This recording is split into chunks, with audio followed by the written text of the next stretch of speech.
Bonjour YouTube, welcome back to Talking Thursdays. Today we will talk about the things only tourists do in Paris. Before we actually continue, I just want to make one small note, is that we're speaking from our own experience as always. This is not a scientific study, Of course. so don't take us on word in terms of basically 100% of French people don't do that. No, We don't have statistics, obviously. but this is from our own experience, so these are the things that are only done by tourists and not the locals Yeah. in Paris. Let's go.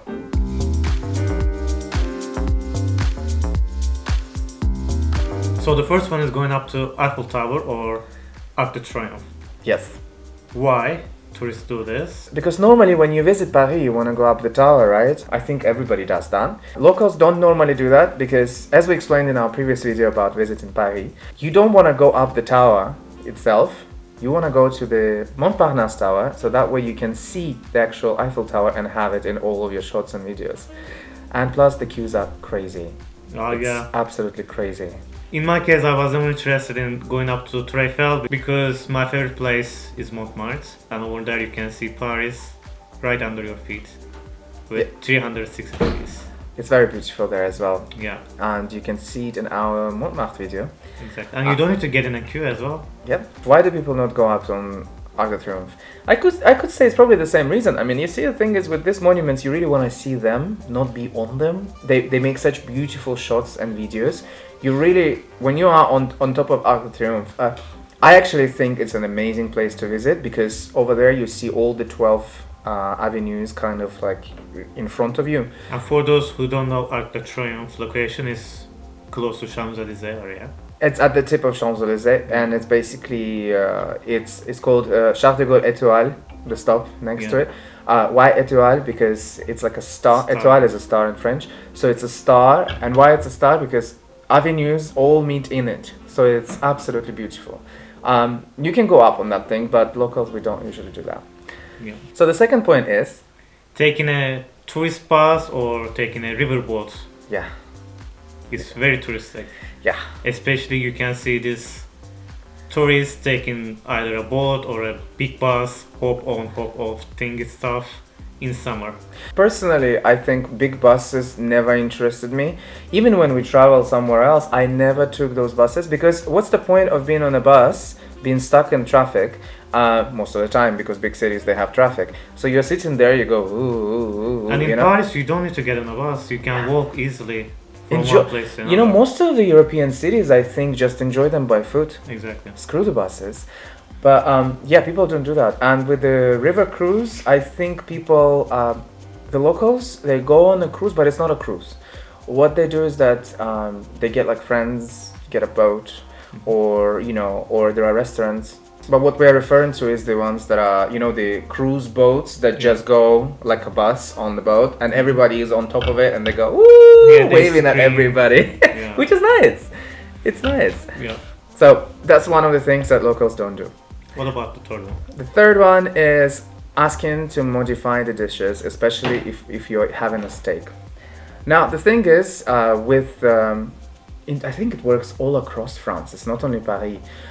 It's rude if you're at a restaurant to start kind of breaking down your dish and modifying or ordering a salad but half of the ingredients missing. Some people, I understand some people are particular about what they want to eat, but get ready for having a little bit of a maybe cold shoulder sort of thing, because people, by asking the steak to be well cooked or overcooked or whatever, or removing some things from the dish, you're kind of offending the chef. Yeah. So we wouldn't really recommend you to do that. Of course, if you go to like a super mega expensive restaurant at a 5-star hotel, they're used to this kind of stuff. But generally, if you're on the street and if you just pass by a restaurant, you want to have dinner somewhere, if you do this, but that's why they also mention the ingredients on the menus. Oh yeah. If there are some allergens in there, just read the menu. So number 4, this is my favorite. It's ooh la la, and how it's used in English language and how it's different in French. I think it's misused most of the time. Yes, because you know how you watch these movies about like romantic comedy, going to Paris or something like that, and if you see someone beautiful, you go ooh la la, That's not the case in French. In French, you use ooh la la when there is something bad. Yeah. And the more la la la la, the more the worse it gets. So you could be like ooh la la la la la la, you know. So if it's something bad happening, and then Yeah. you can say, you know. So it's basically used in the moment of, you know, you're either shocked or you're thinking, oh my goodness, how terrible is this, Yeah. you know, or something negative, you know. But in a way of a surprising kind of negative as well, I would say, Yeah. you know. If you're in a bad situation or Yeah. things just come unexpectedly in a wrong way, in the wrong time. Oftentimes, you say, oh, la, la. yeah, and oftentimes you could have like, I noticed it especially like when you are telling a story to a French person, and if it's a story that gets worse and worse and worse and worse as it progresses, the French person would usually say, oh la la la la la la, like, you know, this is how it's used. It's like, oh my god. Kind of like, yeah. Yeah. So it's like, yeah, it's like that. So another point is that is one of my favorite points, and you can actually see the place yourself in our Montmartre video. It's having your portrait drawn on Place de Tertre. Yeah, right there. Yeah. Yeah. I don't think I've met anyone who's from here, or I've spoken to any, or I've seen anyone local who did their own portraits there. It's a beautiful small little square, very picturesque with restaurants around it, and the artists, they just sit there, right? And Yeah, they they just sit. And if you wanna get yourself portrait, you can go to one of the artists and you can ask them. It costs quite a bit, and I think people don't do it. Yeah, it's mostly tourists. Yeah, it's touristic. Yeah, it's quite touristic. So, and the final point, what's the final point? It's my favorite.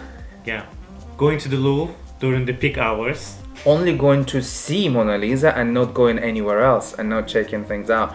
As you know, Louvre Museum is so busy during the summer season, especially when the tourists are just rushing to the museum. They get in a queue just to see Mona Lisa. And then whenever they are done with Mona Lisa portrait, they just leave without seeing the rest of the arts. So I think, I don't know, that's the thing just tourists do in Paris. So it's quite funny as well. Not all tourists though. A lot of tourists, they look everywhere else. But this is apparently it's a trend that people go to Louvre just to see Mona Lisa, and it's a bit silly because you're kind of missing out the point. When you go to the Louvre, we would suggest set a couple of days aside at least, or at least one full day. Go there in the morning, spend the entire day. You're gonna be exhausted by 4 p.m. You're gonna be exhausted by 5, definitely. To the point at 5, you know, when you get so tired, you just don't care anymore. But I think there is no point of rushing because there is no way you will be done with the museum. Exactly. So you just take your time. Yeah. And you need several days to finish. And let us know as well if you want us to make a video on the Louvre, because we've been there several times and it could be very interesting. Not during the rush hour, obviously. Yes. Yeah. One more thing, since we're opening up again, the country is opening up, but there's not much travel yet. If you have a chance and if you're planning to come to France soon, definitely go to the Louvre because it's not going to be full.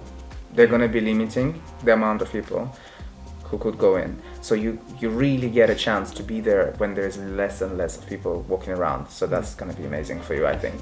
Yeah. And it will be easy for you to take pictures and videos however you wish. There won't be any flock of people right behind you just pressing you to go forward or something like that. No. Mona Lisa, by the way, at the Mona Lisa is the most hilarious thing. It's just you want to come there, and the painting itself is not that big, right? All of you know it's quite it. far as well. And the thing is, because you can't get close to it. They can't get close to it because there's so many people normally. And you just see the sea of people. So yeah, if you can make it to France now, to Paris, then that would be a good idea for you. If you think we have forgotten any kind of things that only tourists do in Paris, just let us know in the comment section and we are happy to see your experiences. Or if you have been tourist yourself in Paris, tell us what you did and you think that the French don't do. Yeah. That should be fun.